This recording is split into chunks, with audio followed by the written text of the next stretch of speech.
So ನಾನು ಮಾಡ್ತಾಯಿದ್ದೀನಿ ಇವತ್ತು ಒಂದು healthy and tasty drink. So drink ಮಾಡಿದ ತಕ್ಷಣ ನಾನು ಟೇಸ್ಟಿಗೆ ಯಾರಿಗೆ ಕೊಡೋಣ ಅಂತ ಯೋಚನೆ ಮಾಡ್ತಾಯಿದ್ದೆ. ಅಮ್ಮ ಕೂಡ ಇರಲಿಲ್ಲ. ಸೊ ಸಡನ್ನಾಗಿ ನಮ್ಮ ತಮ್ಮ ವರ್ಕಿಂದ ನಮ್ಮ ತಮ್ಮ ಬಂದುಬಿಟ್ಟ. ಸೊ ಅವನು ಬಂದ ತಕ್ಷಣ ಒಳ್ಳೇದಾಯಿತು ನೋಡು, ನಾನು ಈಚೆಯಿಂದ ಬಂದಿದ್ದೆ ಬಿಸಿಲಲ್ಲಿ ಆ್ಯಂಡ್ ತಣ್ಣಗಾಗಿ ನಾನು ಕೊಟ್ಟಿದ್ದಕ್ಕೆ ಅಂತ ಹೇಳ್ತಿದ್ದ. ಆ್ಯಂಡ್ ನಾನು ಸ್ವಲ್ಪ ಕೊಟ್ಬಿಟ್ಟು ಟೇಸ್ಟು ಕೂಡ ಹೇಳು ಅಂದ ತಕ್ಷಣ ಅವ್ನ ರಿಯಾಕ್ಷನ್ ನೋಡಿ ಹೇಗಿತ್ತು. ಅವ್ನು ಕುಡಿದ ತಕ್ಷಣ ಇದು ಡ್ರಿಂಕ್ ತುಂಬ ಇಷ್ಟ ಆಯಿತು ಅವನಿಗೆ. ಸೊ ಬನ್ನಿ ಈ ಡ್ರಿಂಕ್ ಹೇಗೆ ಮಾಡೋಣ ಅಂತ ನೋಡ್ಕೊಳ್ಳೋಣ. ಫಸ್ಟು ನಾನು ಸಬ್ಬಕ್ಕಿನ ಚೆನ್ನಾಗಿ ಒಂದು 2 ಇಂದ 3 ಟೈಮ್ಸು ಚೆನ್ನಾಗಿ ವಾಶ್ ಮಾಡ್ಕೊತಾ ಇದ್ದೀನಿ. ನಿಮ್ಮ ಹತ್ರ ಸಣ್ಣ ಇದ್ದರೆ ಇನ್ನೂ ಒಳ್ಳೆಯದು. ನನ್ನ ಹತ್ರ ಇರಲಿಲ್ಲ, ಮೀಡಿಯಮ್ ಇತ್ತು. ಸೊ ಇದನ್ನೇ ನಾನು ಯೂಸ್ ಮಾಡ್ಕೊತಾ ಇದ್ದೀನಿ. ಸೊ ನಾನು ಇದರೊಳಗಡೆ 1 ಗ್ಲಾಸ್ ನೀರು ಹಾಕ್ಬಿಟ್ಟು ಗ್ಯಾಸಲ್ಲಿ ಒಂದು ಸ್ವಲ್ಪ ಹೊತ್ತು ಅದನ್ನು ಕುದಿಯೋಕ್ಕೆ ಅಂದರೆ ಮೆತ್ತಗಾಗೋವರೆಗೂ ಅದನ್ನು ನಾವು ಕುದಿಸ್ಕೋಬೇಕು ನೀರಲ್ಲಿ.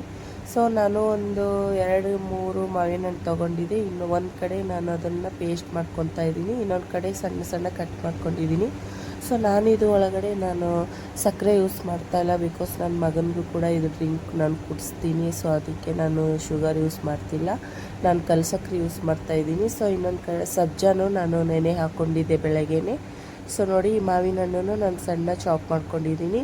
ಸೊ ಇದೇ ನೋಡಿ ಈ ಹೆಲ್ತಿ ಡ್ರಿಂಕಿಗೆ ಏನಕ್ಕೆ ಹೆಲ್ದಿ ಅಂತ ಹೇಳಿದ್ದು ನಾನಂದರೆ, ಸೊ ಇದು ಇರೋದು ಗೋಂದ್ ಕತೀರ ಅಂತ. ಇದನ್ನು ನಾನು ಒಂದು 9 to 8 ಅವರ್ಸ್ ಮುಂಚೆನೇ ನೆನೆ ಹಾಕ್ಕೊಂಡಿದ್ದೆ. 1 ಗ್ಲಾಸ್ ನೀರು ಹಾಕಿಬಿಟ್ಟು 1-2 ಇದು ಹಾಕ್ಕೊಂಡ್ಬಿಟ್ಟು 9 ಅವರ್ಸ್ಗೋಸ್ಕರ ಇಟ್ಬಿಟ್ಟಿದ್ದೆ. ಸೊ ಅದು ಅವಾಗ ಹಾಗಾಗಿತ್ತು ನೋಡಿ.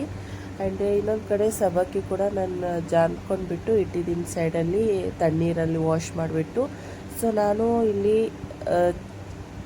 ತಣ್ಣಗೆ ಹಾಲು ತೊಗೊಂಡಿದ್ದೀನಿ. ಇದಕ್ಕೇನು ನಾನು ಬಿಸಿ ಮಾಡಿಲ್ಲ, ಹೇಗೆ ನಾನು ಅಂಗಡಿಯಿಂದ ತೊಗೊಂಡು ಅದನ್ನು ಅದೇ ಥರ ಯೂಸ್ ಮಾಡ್ಕೊಂಡಿದ್ದೀನಿ. ಒಂದು ಬೊಗಣಿಯಲ್ಲಿ ಹಾಕ್ಕೊಂಡ್ಬಿಟ್ಟು ಸೊ ನಾನು ಇನ್ನು ಒಂದು ಗೋಂದ್ ಕತೀರ ಹಾಕಿಬಿಟ್ಟು ಅದರೊಳಗಡೆ ನೆನೆ ಹಾಕ್ಕೊಂಡಿದ್ದು ಸಜ್ಜ ಕೂಡ ಹಾಕ್ಕೊತಾ ಇದ್ದೀನಿ.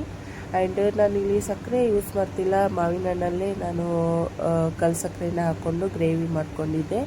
ಸೊ ಇದನ್ನು ಸಣ್ಣ ಮಾವಿನ ಹಣ್ಣು ನಾನು ಕಟ್ ಮಾಡ್ಕೊಂಡಿದ್ನಲ್ಲ ಅದು ಕೂಡ ಇದ್ರೊಳಗಡೆ ಹಾಕ್ಕೊಂಡ್ಬಿಟ್ಟು ಆ್ಯಂಡ್ ಇನ್ನೊಂದು ಮಿಕ್ಸಿ ಮಾಡ್ಕೊಂಡಿದ್ದೆ ಅದು ಕೂಡ ಇದ್ರೊಳಗಡೆ ಆ್ಯಡ್ ಮಾಡ್ಕೊತಾ ಇದ್ದೀನಿ. ನಾನು ಇಲ್ಲೇನು ಏನು ಕಲರಿಂಗೋಸ್ಕರ ಯೂಸ್ ಮಾಡಿಲ್ಲ, ಅಂದರೆ ಕೇಸರು ಅದು ಏನೂ ಯೂಸ್ ಮಾಡಿಲ್ಲ. ಮಾವಿನ ಹಣ್ಣೆ ನಾನು ಇದಕ್ಕೆ ಮಿಕ್ಸಿ ಮಾಡಿದ್ದೆ. ಸೊ ನೋಡಿ ಕಲರ್ ಎಷ್ಟು ಚೆನ್ನಾಗಿ ಕಾಣಿಸ್ತಾ ಇದೆ. ಇದರಲ್ಲಿ ಕಲರ್ ಏನೋ ಎಕ್ಸ್ಟ್ರಾ ಆ್ಯಡ್ ಮಾಡೋದೇ ಬೇಡ. ಇದನ್ನು ಚೆನ್ನಾಗಿ ಮಿಕ್ಸ್ ಮಾಡಿಬಿಟ್ಟು ನೀವು ಕುಡಿತಾ ಇದ್ದರೆ ತಣ್ಣಗೂ ಇರುತ್ತೆ ಹೊಟ್ಟೆಗೆ. ಆ್ಯಂಡ್ ಅದು ಗೋಂದ್ ಕತೀರ ಇದೆಯಲ್ಲ ಅದು ಹೊಟ್ಟೆಗೆ ತುಂಬ ತಣ್ಣಗೆ. ಯಾರ್ಯಾರಿಗೆ ಹೀಟ್ ಜಾಸ್ತಿ ಇದೆ ಅದನ್ನು ಯೂಸ್ ಮಾಡಿ. ಆ್ಯಂಡ್ ಇದು ನಾನು ಚಿಕ್ಕದಾಗಿ ನನ್ನ ಮಗನಿಗೋಸ್ಕರ ನಾನು ಈ ಗ್ಲಾಸಲ್ಲಿ ತೊಗೊತಾ ಇದ್ದೀನಿ. ಫಸ್ಟ್ ಅವನಿಗೆ ಇದನ್ನು ಟೇಸ್ಟ್ ಮಾಡಿಸ್ತೀನಿ, ಅವ್ನಿಗೆ ಇಷ್ಟ ಆದರೆ ಮತ್ತೆ ಅವ್ನಿಗೆ ಹಾಕ್ಕೊಡೋಣ ಅಂತ ಒಂದು 2 ಸ್ಪೂನಷ್ಟು ಅವ್ನಿಗೆ ತೊಗೊಂಡಿದ್ದೀನಿ. ಸೊ ಅವನು ಇದನ್ನು ಕುಡಿತಾ ಇದ್ದರೆ ಬಿಡ್ತಾನೆ ಇರಲಿಲ್ಲ, ಅಷ್ಟು ಇಷ್ಟಪಟ್ಟು ಅವನು ಕುಡಿತಾ ಇದ್ದಾನೆ. ಆ್ಯಂಡ್ ನೋಡಿ ನಾವು ಕುಡ್ಸೋಕೆ ಕೊಡ್ತಾ ಇಲ್ಲ, ಅವನಾಗೆ ಅವ್ನು ಕುಡಿತಾ ಇತ್ತು. ನನಗಂತೂ ತುಂಬ ಹ್ಯಾಪಿ ಆಯಿತು.